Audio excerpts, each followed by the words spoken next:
સુરત શહેર ક્રાઇમ બ્રાન્ચને નાસ્તા ફરતા સ્કોડને મોટી સફળતા મળી છે। પત્નીને આત્મહત્યા માટે મજબૂર કરવાના ગુનામાં જેલવાસ ભોગવી રહેલો અને ત્યારબાદ વચગાળાના જમીન પરથી ફરાર થઈ ગયેલો કુખ્યાત આરોપી હવે પોલીસના સકંજામાં છે।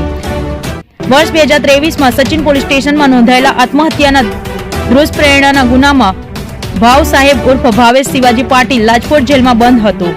પત્નીને સંતાન ન થવા બાબતે અને તેના પીએફના નાણાં બાબતે ત્રાસ આપી મોતને ઘાટ ઉતારનાર આ કેદી ગત ફેબ્રુઆરી 2024માં 10 દિવસની વચગાળાની રજા પર જેલની બહાર આવ્યો હતો। જોકે રજા પૂરી થયા બાદ તે જેલમાં પરત ફરવાને બદલે ફરાર થઈ ગયો હતો। છેલ્લા લાંબા સમયથી પોલીસને થાપ આપી રહેલા આ આરોપીને ઝડપી પાડવા સુરત ક્રાઇમ બ્રાન્ચે જાળ બિછાવી હતી અને ચોક્કસ બાતમીના આધારે ક્રાઇમ બ્રાન્ચની ટીમે મહારાષ્ટ્રના જલગાંવ જિલ્લાના પારોલા તાલુકાના દગડી સબગાંવમાં દરોડા પાડીને આરોપી ભાવ સાહેબ પાટીલને દબોચી લીધો હતો। હાલમાં આ કેદીનો કબજો ફરી લાજપોર મધ્ય જેલને સોંપવાની કાયદેસરની કાર્યવાહી હાથ ધરવામાં આવી છે।